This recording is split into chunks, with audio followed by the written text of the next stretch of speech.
When the bombs fell over London, Churchill didn't panic. He didn't beg. He stood unmoving. What will you do when your world explodes? When the pressure hits, will you stand firm or crumble like the rest? You seek comfort. You avoid pain. This is the truth of your modern weakness. And it is happening right now. Look at your hand. How many times a day do you reach for that screen? Not for purpose, but for distraction.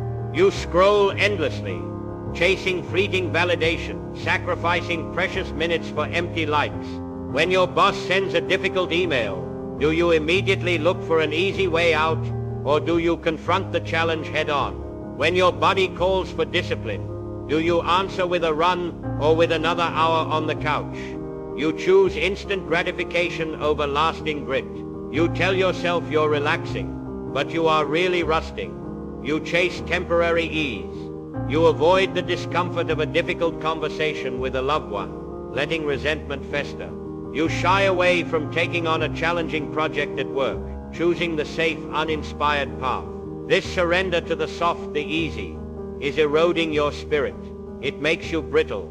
I spent years in the wilderness, outside the warm glow of power, often ridiculed. I did not seek comfort then. I honed my convictions.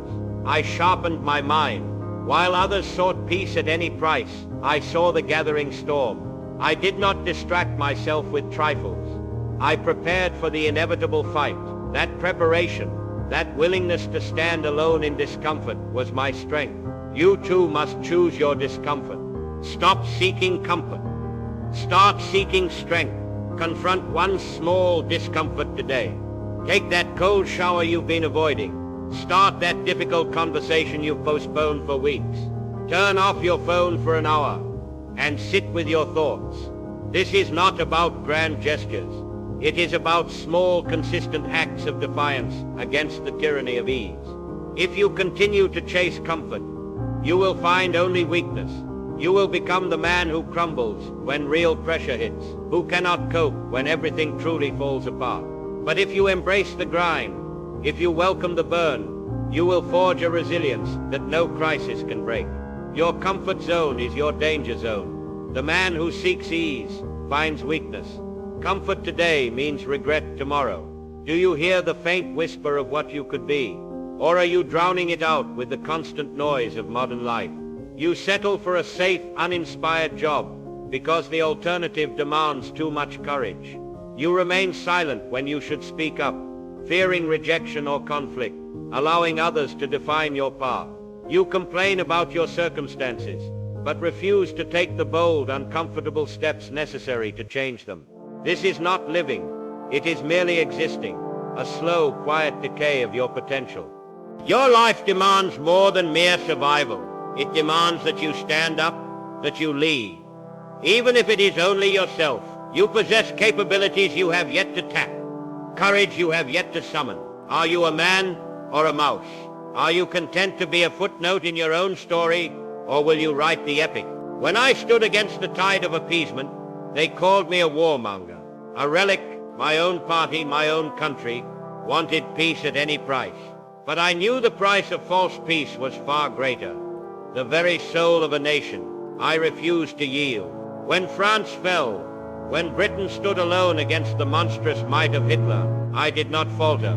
I declared, we will never surrender, not because it was easy, but because it was the only path to survival, the only path worthy of a free people. That was the call. I answered it. Identify one area where you are settling. It could be your career, your health, or a difficult relationship.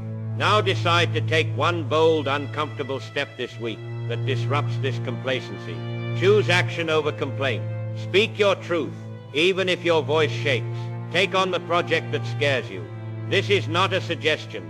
It is a command. If you ignore this call to greatness, you will become a hollow echo, a man of what-ifs, haunted by the ghost of the life you never dared to live. But if you answer it with courage and resolve, you begin to forge a life of profound purpose and impact, a life worthy of your potential. Greatness is not given. It is taken. Your potential demands your action. Don't die with your music still in you. Do you truly understand the insidious cost of doing nothing? The quiet, agonizing death of your spirit. This is not merely about missing out on opportunities. It is about the fundamental erosion of your very being. You become the man who complains about his job for 20 years, the one who watches his life pass by from the sidelines, full of resentment and unfulfilled dreams. Your relationships wither because you avoid the difficult truths, choosing comfort over genuine connection. Your body weakens because you refuse the discipline of exercise, becoming fragile and dependent. Your children, if you have them, watch you settle and learn to do the same. Mediocrity is a slow poison. It promises ease, but delivers a life devoid of meaning. You drift, unmoored, responding to external pressures rather than forging your own path. You fear the discomfort of failure more than the pain of regret. This fear, this paralysis, is the ultimate defeat. It turns you into a ghost, haunting your own life. I understood the price of mediocrity, not in personal terms, but for a nation. When the leaders of Europe chose comfort and appeasement, I saw the abyss into which they were plunging their people. They chose to believe lies, to avoid confrontation, to accept the easy path, and the price, the brutal unleashing of war, the subjugation of nations, the slaughter of millions. I never accepted a comfortable lie. I faced the grim reality, however terrifying, because the alternative was the destruction of everything worth fighting for. The price of mediocrity, then and now, is catastrophe. Confront the uncomfortable truth of your current trajectory. Stop pretending that someday you will change. That day is today. Write down with brutal honesty the cost of your inaction in 3 key areas of your life: your career, your relationships, and your physical health. Then make one small, uncomfortable commitment today that disrupts this path. Do not negotiate with yourself. Do it. If you persist in the path of least resistance, you will become a living monument to wasted potential, a man consumed by the bitter taste of regret. Your future self will curse your present inaction. But if you refuse the siren song of mediocrity, if you choose the challenging path of growth, you will forge a life of profound meaning and undeniable impact, a life truly lived. Regret is a heavier burden than discipline. The easy path leads to a hard life. Die empty, not full of unlived potential. You chase the latest trend, the newest guru, the promised life hack that will instantly solve your problems. You seek complex strategies for simple challenges. When your career stagnates, you look for a magic course rather than mastering fundamentals. When your body is weak, you seek a miracle diet instead of consistent hard training. You tell yourself you're innovating, but you are truly just avoiding the timeless truths that underpin all lasting strength. This desperate search for novelty blinds you. You spend endless hours on social media, seeking validation from strangers. Instead of building genuine relationships rooted in trust and honesty, you neglect foundational principles like hard work, perseverance, and integrity, believing that cleverness alone will carry you. You think the rules of strength have changed. They have not. When I faced the greatest test, I did not invent new solutions. I reached back into history. I drew upon the ancient principles of courage, duty, and sacrifice. I reread the classics. I studied the lives of great leaders. I understood that human nature and the principles required to master it are eternal. I did not seek a new way to fight. I sought the enduring spirit to fight. When others looked for a quick peace, I looked to the unshakable bedrock of truth. My conviction was not new. It was ancient. Stop chasing novelty. Start mastering fundamentals. Identify one core principle you have neglected, perhaps honesty in your dealings, or consistent effort in your craft. Commit to practicing it daily, without compromise. Simplify your approach. Focus on the basics, showing up, doing the work, telling the truth. This is not glamorous. It is essential. If you continue to chase fleeting fads, you will find yourself adrift and vulnerable when the real storms hit. You will lack the deep roots to stand firm. But if you anchor yourself to ancient principles, you will forge an inner strength that is impervious to the chaos of the modern world. Fads fade, principles prevail. Truth is your greatest weapon. simplicity conquers complexity. You flinch when challenged. You shrink from confrontation. When your project faces a major setback, do you immediately look for an escape route, or do you dig in? When your partner brings up a difficult issue, do you shut down, or do you engage with an open mind? When you receive harsh criticism, do you crumple, or do you absorb the blow and learn? You believe comfort is safety. You are wrong. Comfort is the soft ground where your strength erodes. Life is not designed to be easy. It is designed to test you, to refine you. Yet you avoid every opportunity for growth, opting for the path of least resistance. You build a fragile existence, where any significant pressure will shatter your composure and your resolve. You become the man who complains about the system instead of mastering it, the one who blames circumstances instead of taking action. When France fell, when Britain stood alone against the monstrous might of Hitler, the world expected us to surrender. Our allies were broken, our armies pushed to the sea. The pressure was unimaginable, but I did not see it as defeat. I saw it as the ultimate test. I declared, never give in. Never, never, never, never. I demanded that we meet adversity head on, that we not merely survive but triumph.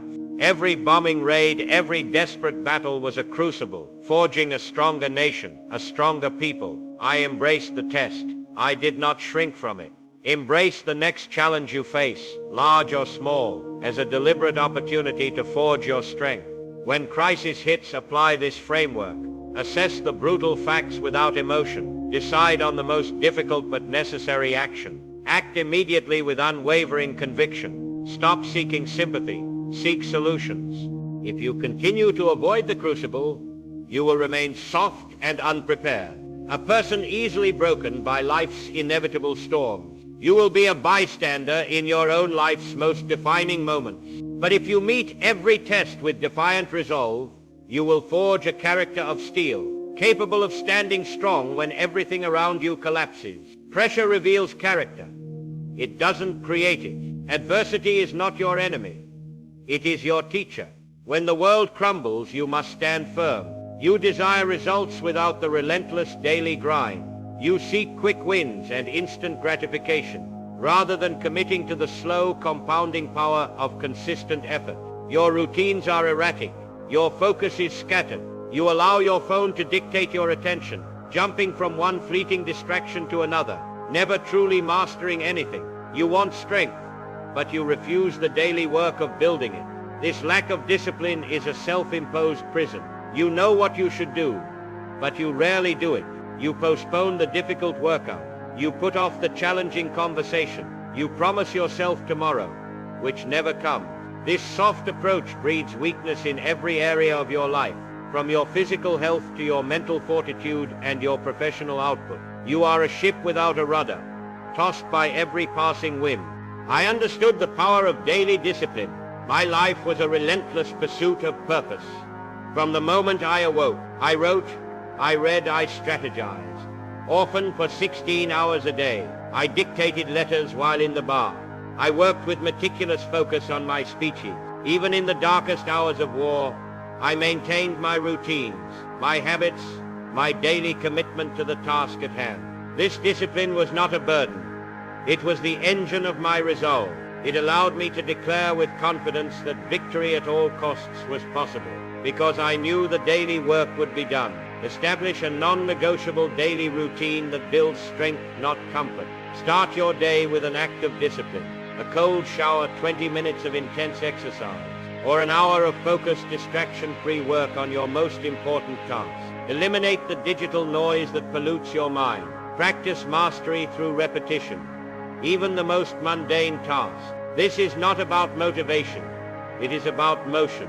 If you continue to lack discipline, you will be perpetually unprepared, forever reacting, never leading. You will remain a victim of circumstances, wishing for strength you refuse to build. But if you embrace the warrior's discipline, you will become an unstoppable force, capable of weathering any storm and achieving any goal you set your mind to. Discipline is freedom. The mundane builds the monumental. Your habits are your future. Do you constantly seek applause, or do your actions speak for themselves? You post your workouts online instead of simply doing them.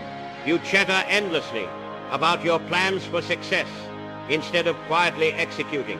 You seek validation for your efforts, not for your results. When someone challenges you, do you argue for your position, or do you demonstrate your competence through silent, undeniable action? You feel a constant need to be liked by everyone, sacrificing respect for fleeting popularity. Your words about your intentions are a loud broadcast, but your deeds are often no more than whispers. This constant craving for external affirmation weakens your core. You become a prisoner of public opinion, unable to make difficult decisions or stand firm on uncomfortable truths. You are reactive, always explaining, always justifying. Instead of simply being, true strength does not announce itself. It manifests. It does not demand attention. It commands it. I did not need to shout to be heard. My words were backed by the unyielding resolve of my action. When I walked through the bombed-out streets of London during the Blitz, I did not grandstand or offer empty platitudes. My presence, my silence, my unwavering gaze spoke volumes. It told them, I am here. We will endure. It was not about popularity. It was about resolute leadership.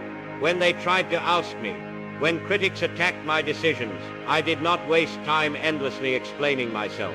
I simply continued to work, continued to fight. My actions were my defense, my results, my only argument. Stop seeking approval. Start seeking mastery. When you are criticized, listen with a calm mind. Do not react immediately.